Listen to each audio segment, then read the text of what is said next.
So, Fraser, what are we going to talk about today? Well, I thought that we would talk about money and also just some of the really interesting research that's come out or report that's come out from the IEA. The IEA report is net zero by 2050. You can, if you just go onto IEA.org and look at the report, it's really interesting, and they've got some great sort of infographics on sort of just trying to sort of show their kind of vision. And my attention was brought to it by when I was listening to Outrage and Optimism podcast and with Christiana Figueres, and she was sort of saying that the reason that this report is so critical is that every single energy minister, finance minister from almost all of the developed countries around the world,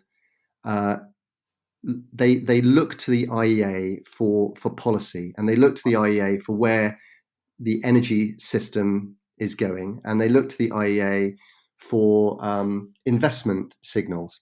Right. So typically, the IEA has been behind the curve. It's always been very conservative in its view. It's always been very pro oil and gas and fossil fuels, coal. And suddenly, what's happened is instead of being behind the curve and conservative, it's now taken this a real forward thinking leadership role in saying, right, guys, all of these countries are now signing up to significant emissions reductions, and so we need to get a plan.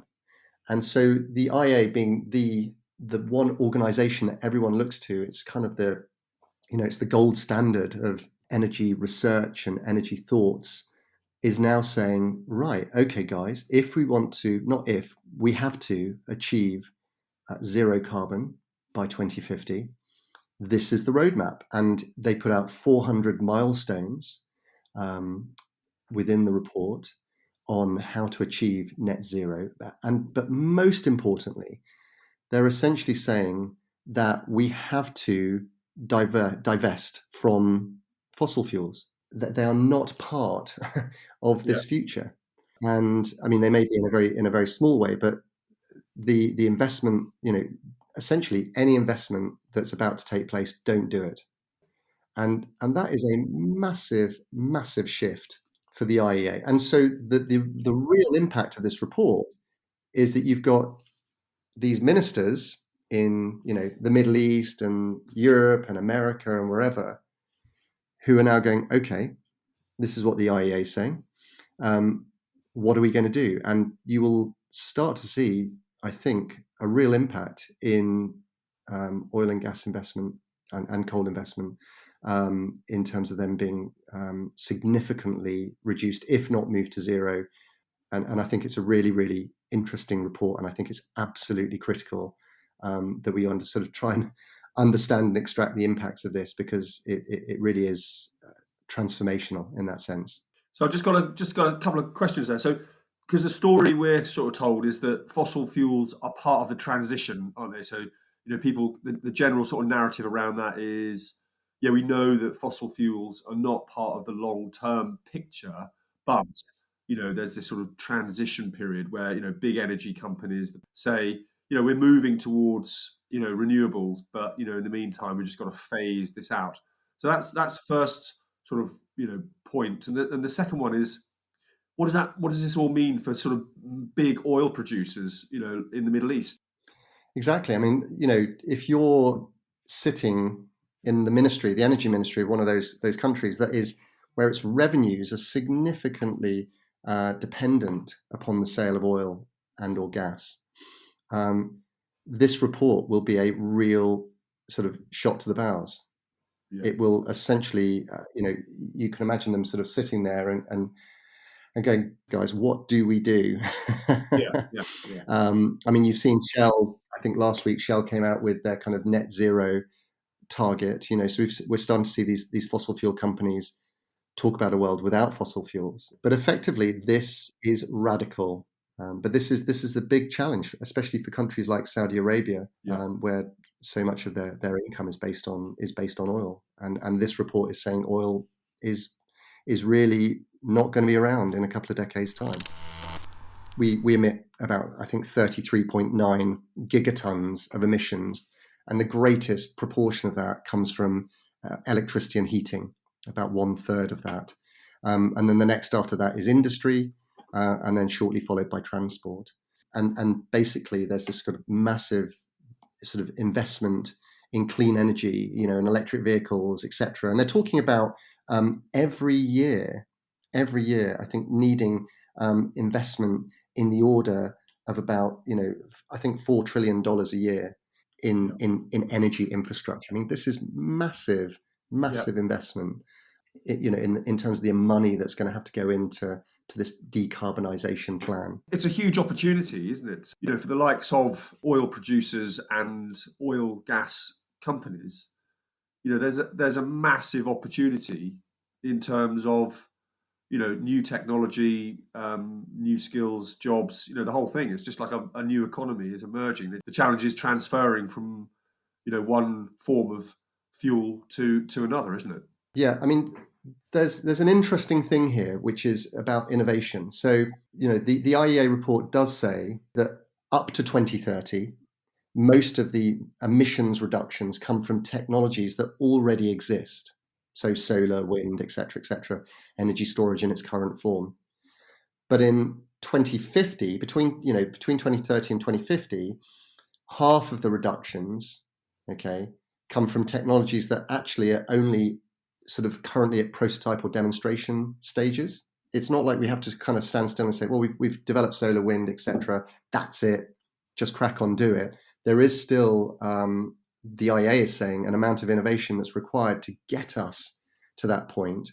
And, a lot of that innovation is probably going to be around sort of carbon capture and storage. How do we're not just going to be able to do it by putting in a load of solar, wind and energy storage and electric vehicles. There will need to be these technologies that aren't quite around at the moment, sort of whether that's storing carbon dioxide at depth, or taking it out of the air, or whatever the different technologies are. I think also the interesting thing about all of this is, we've been talking about energy storage a lot, and I heard John Kerry speak on Outrage and Optimism, and he was saying that one of the interesting leaps that we need is energy storage that can hold, can store energy for, say, weeks, not days. Right? There's the ways of storing energy through compressed air. Right. There are ways of storing energy through literally weights being lowered down and lifted up through mine shafts. Through lifting water to the top of mountains, which we've got at Dinorwig in Wales. So there's still a lot of work to kind of sift through all of these different ways of doing things. And how does this all tie in with the money? This requires us to really, to think about finance and the right structure for finance to make this happen.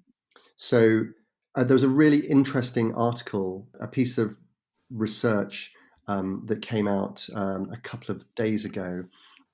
The financing from banks based in the City of London, they financed projects that emitted 805 million tonnes of carbon dioxide in 2019, which is almost double the total emissions for the UK, which are about 450 million tonnes of carbon dioxide. The report is really interesting, kind of highlighting the hidden sort of impacts of finance. I mean, I worked in the city for a while. I never thought about carbon. We were just in that bubble. You're just doing your thing. Yeah. This is really interesting because I think what it does is it sort of shines a light. Money sits at the core of everything here, and we need to have a conversation with the people who are issuing that money, lending that money, financing different projects, to really explore how and what they finance, and how do we kind of get to a point where they're using their capital to finance the right projects, right, rather than the ones that don't have those kind of externalities in terms of the cost that nobody actually bears anywhere in that financial model, which in this case is all of that carbon dioxide that's being emitted. as a result of those projects. And that's just in a single year. So the IEA report will have a significant impact on what actually starts to get financed. Yeah, no, that's interesting because it's kind of, as you say, it's shining the light and moving down the chain a little bit. So we're not just looking there at the companies that are digging out the fossil fuels or mining the fossil fuels and building the power stations. We're looking at the people who are in a position to finance that. But I guess the chain goes a bit further back. I suppose it goes back into our own individual sort of investments portfolios, if you like. If we're putting our savings into a particular fund, it might be that fund is being used to part finance a project that's kicking out a huge amount of carbon. So we can point the finger at the big brands that are polluting, but actually in a way we could be funding those people in the first place. It's a really, really good point that you bring up. Just to go back, I think what will happen is the IEA will impact the projects that are actually brought to the fore, and therefore the projects that are actually then looking for finance. So actually banks are going to have to up the game, change their game in terms of the kind of projects they look at. There's going to be a real need to get up to speed on these different technologies that they're financing. But I just want to go back to the point that you made, which is really, really interesting and right and bang on, right? So here, I think this is where we need to do, a finance 101. The key thing, firstly, is to really understand the difference between secondary markets and primary markets. Now, if you have a pension or an investment fund that you put money into, that will be generally into a stock market for shares. All of that money sits within what's known as the secondary market. So let's say you own a share, okay? And you say to your stockbroker, I'd like you to sell this share at £2. And I come in, I'm on the other side, and I say to my stockbroker, hey, I want to buy that share for £2. So you receive the £2 that I've paid for. And in between, there's some transaction costs to those brokers that have helped us to facilitate that transaction. Now, in that transaction, the company behind that does not receive any money whatsoever. The only thing that's changed is that I now have one share with a vote that I can use at the AGM. And I also might receive a dividend from that business if it generates profits and it gives some money. So I can kind of try to influence that company through that one vote. But my one vote obviously is going to be one vote out of many.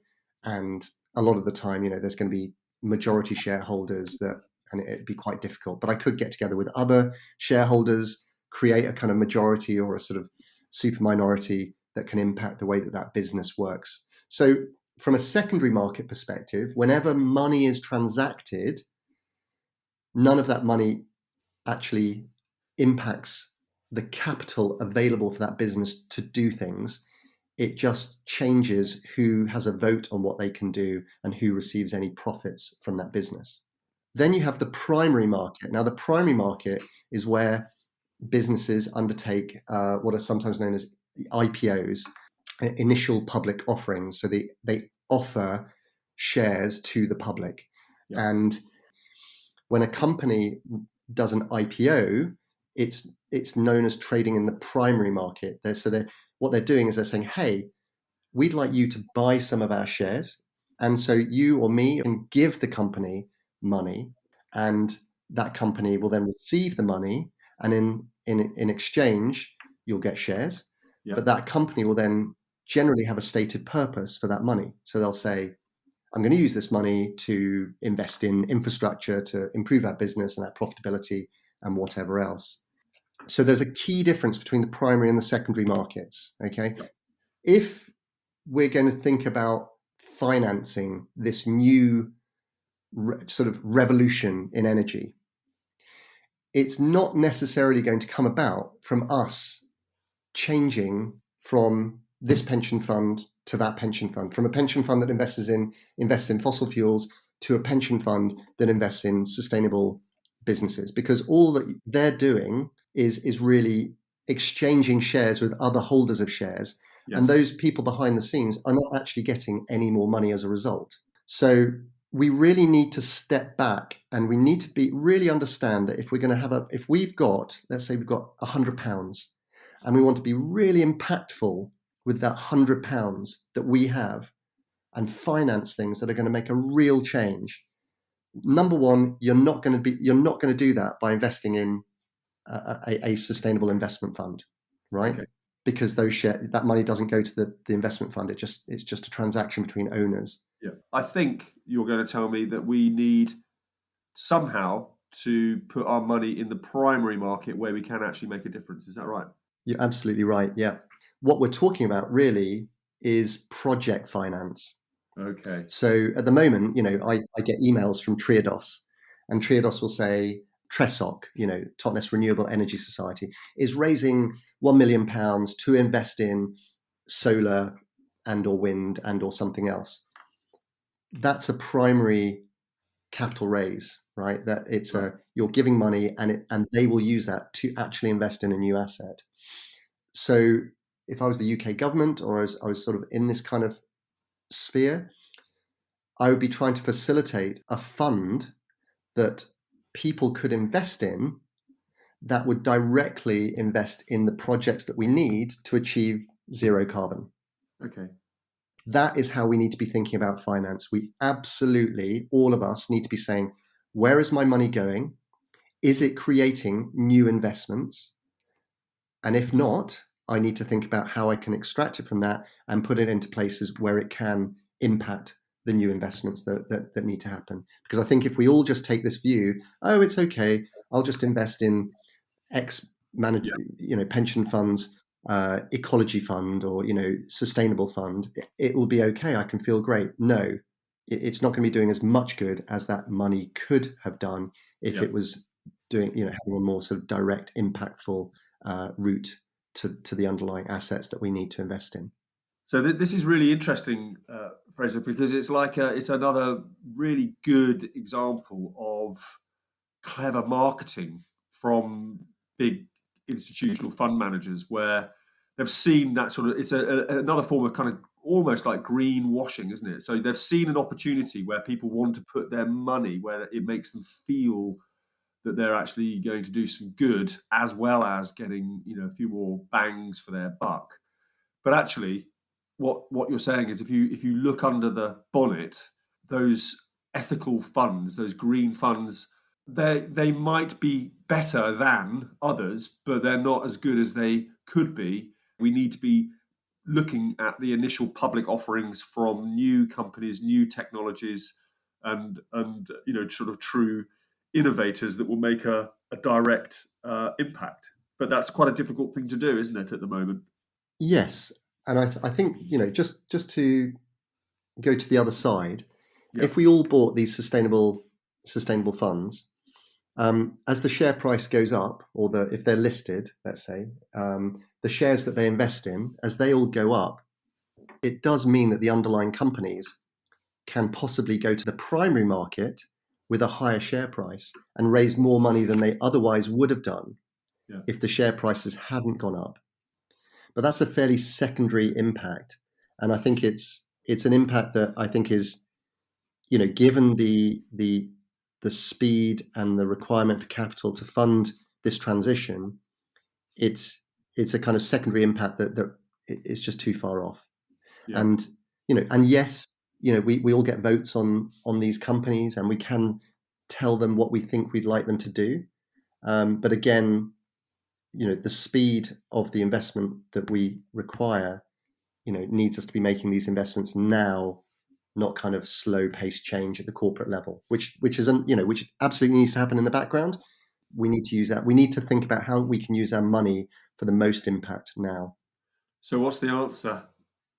Well, it's a really good question. I mean, I go back to the point. I think the UK government, if they're saying we need to invest X number of billions, tens, hundreds of billions a year, every year for the next 30 years. So how do you do that? You do that either through raising taxes to pay for this, or you create models of investment to help to raise the capital to invest in the projects that we need to make this happen. So I think there's a multitude of different ways of doing this. And what's, obviously we've just seen, I mean, we're moving on to a slightly different subject now, but it's related in relation to taxes. The UK emissions trading scheme just started trading.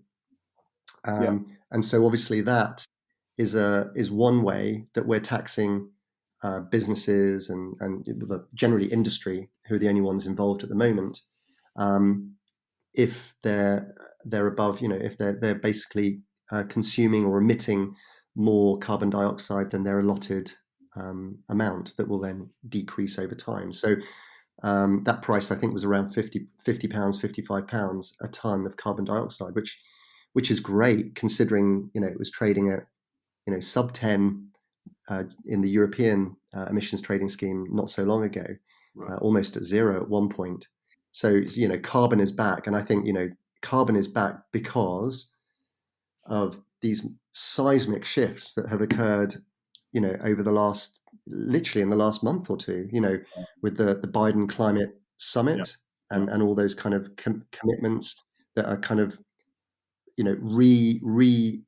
supporting the 1.5 degree Paris Agreement, the IEA report, which is massive, and now carbon is showing that carbon price is showing you that this is a serious area now, and it's an area that's just going in one direction. Maybe you should move back into the city and start setting up an IPO funding scheme for renewables, Fraser. No, I don't need to do that, because the thing is, there are people like Triodos and these other guys. They're starting to. They've got the frameworks in place to help bring good projects to find finance.